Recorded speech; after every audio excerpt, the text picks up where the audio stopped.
क्या 2024 के लिए विपक्ष जुटेगा और बीजेपी का विजय रथ रुकेगा?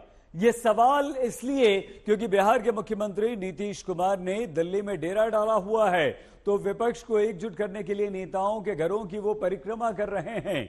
हालांकि आज भी नीतीश कुमार ने कहा कि वो प्रधानमंत्री के कैंडिडेट नहीं हैं, लेकिन जब वो ये बात कह रहे थे तो उनकी बॉडी लैंग्वेज कुछ और ही कह रही थी। अब सवाल यह है कि विपक्ष को एकजुट करने के लिए अगुवा बने नीतीश कुमार अपने उद्देश्य में क्या सफल हो पाएंगे और विपक्ष जुटेगा तो विजय रथ रुक पाएगा?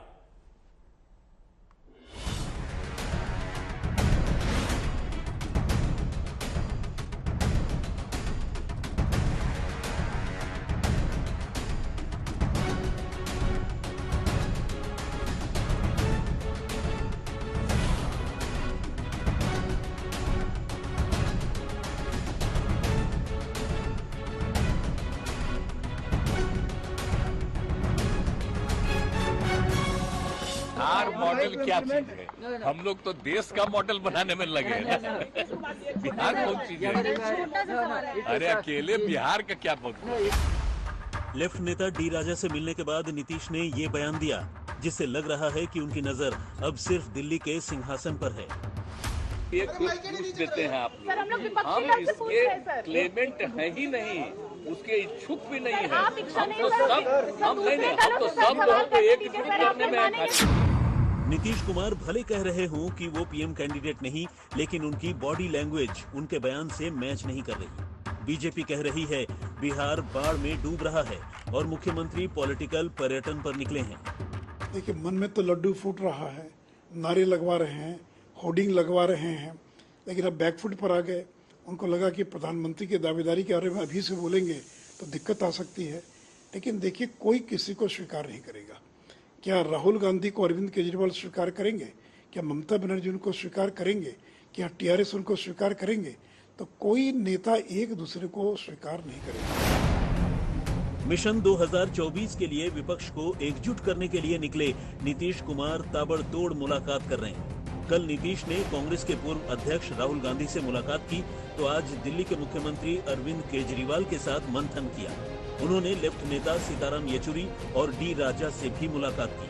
अब वो अखिलेश यादव से भी मुलाकात करेंगे।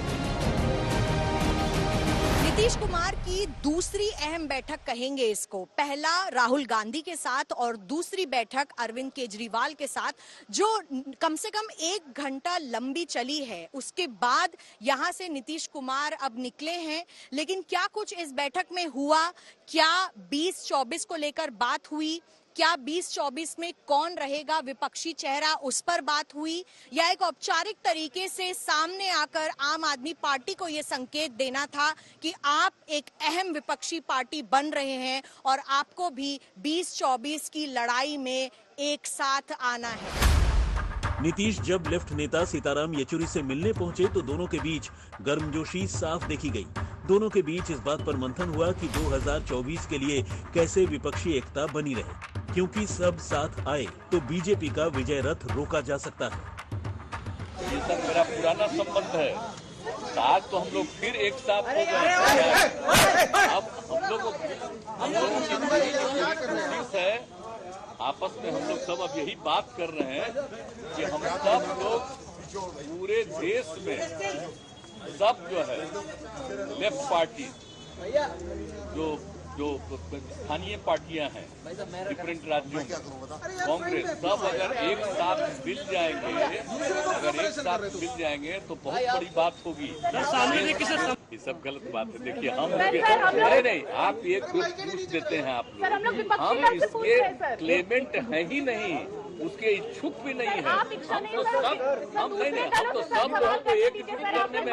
जो भारत के सीताराम येचुरी ने भी नीतीश के सुर में सुर मिलाया और बोले, अभी फोकस एकजुटता पर है, आगे देखा जाएगा।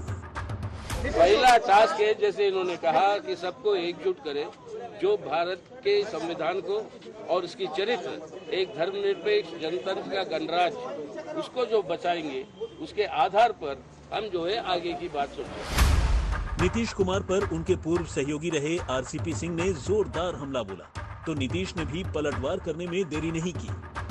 बिहार की जनता ने उनको जनादेश दिया है बिहार को विकसित प्रदेश बनाने के लिए। बिहार की जनता ने उनको जनादेश दिल्ली में जाकर करके विपक्षी एकता के लिए नहीं दिया है। और क्या एकता करेंगे जी? केसीआर साहब आए तो थे, अभी क्या चल रहा था बैठक में? उठक बैठक, वो कह रहे हैं बैठिए, वो कह रहे हैं उठिए। देखिए आपकी सोच क्या है। अब जितने लोग हैं सब प्रधानमंत्री के उम्मीदवार हैं। उसको बताया कौन राजनीति में, लाया कौन राजनीति में, आपके बीच जान रहे हैं। IAS था, कौन बनाया था अपना प्राइवेट सेक्रेटरी, और कहां से कहां बनाया, छोड़िए ना। और उसको पार्टी में इतना हम दिए और राजनीति में भी उसको जगह दिए, उसको अपनी जगह पर बना दिया अध्यक्ष, और पूरा का पूरा बीजेपी के हाथ में चला गया और अंदर चला गया, तब उसको बिल्कुल मुक्त कर दिया गया। पूरे पार्टी के लोगों को बहुत उस पर था। आज नीतीश ने हरियाणा के पूर्व सीएम और इनेलो सुप्रीमो ओम प्रकाश चौटाला से भी मुलाकात की। एक दिन पहले नीतीश ने कांग्रेस नेता राहुल गांधी से मुलाकात की। करीब 45 मिनट तक चली लंबी मुलाकात में 2024 को लेकर रणनीति पर चर्चा हुई। राहुल के बाद नीतीश ने पूर्व प्रधानमंत्री HD देवेगौड़ा से भी मुलाकात की थी। सवाल है कि 2024 में क्या विपक्ष वाकई एकजुट हो पाएगा? क्या सभी बड़े नेता बीजेपी को रोकने के लिए अपने ईगो को छोड़कर एकजुट हो पाएंगे? क्या राहुल गांधी, अरविंद केजरीवाल, ममता बनर्जी और अखिलेश यादव जैसे बड़े नेता नीतीश को पीएम कैंडिडेट के रूप में स्वीकार कर पाएंगे?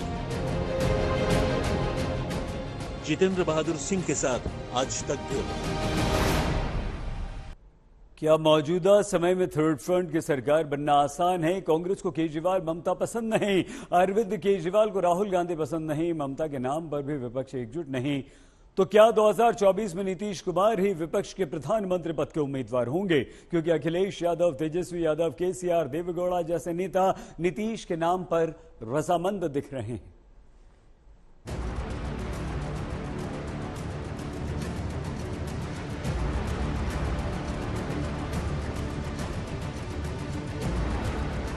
2024 में विपक्ष को एकजुट करने के नाम पर कई नाम सामने आ चुके हैं, जो नरेंद्र मोदी के सामने पीएम कैंडिडेट के तौर पर विपक्ष के विकल्प हो सकते हैं। राहुल गांधी, नीतीश कुमार, ममता बनर्जी, अरविंद केजरीवाल, केसीआर। सवाल है कि कौन किसके नाम पर राजी होगा। हमने पहले भी देखा है, थर्ड फ्रंट की बातें लगातार होती रहती हैं, लेकिन जब विपक्षी नेताओं को साथ आना होता है, कोई ना कोई मुसीबत उनके आड़े आ जाती है। क्या इस वक्त ये पॉसिबल है कि दो बड़े विपक्षी नेता, राहुल गांधी कांग्रेस, अरविंद केजरीवाल आम आदमी पार्टी, जो इस वक्त जिनके नेता मनीष सिसोदिया ईडी के घेरे में अभी खड़े हैं और जहां पर लगातार छापेमारी चल रही है दिल्ली की एक्साइज पॉलिसी को लेकर, क्या इन सब चीजों से उभर पाएगी आम आदमी पार्टी और विपक्ष के साथ एक कड़ा जो मुद्दा है सामने रख पाएगी?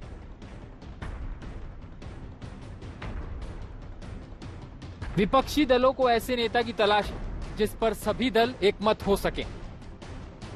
राहुल गांधी के नाम पर ममता, केजरीवाल और केसीआर तैयार नहीं है, तो कांग्रेस भी इन तीनों में से किसी के नाम पर सहमत नहीं दिख रही है। तेजस्वी यादव से लेकर अखिलेश यादव तक नीतीश के नाम पर रजामंद है, तो केसीआर के भी साथ खड़े हैं। नीतीश के लिए देवेगौड़ा ने भी हरी झंडी दे दी। ऐसे में नरेंद्र मोदी के सामने नीतीश मजबूरी में ही सही विपक्ष का सही चेहरा हो सकते हैं। नीतीश कुमार इसीलिए भी 2024 में विपक्ष के उम्मीदवार हो सकते हैं, क्योंकि कई बातें उनके पक्ष में दिख रही हैं।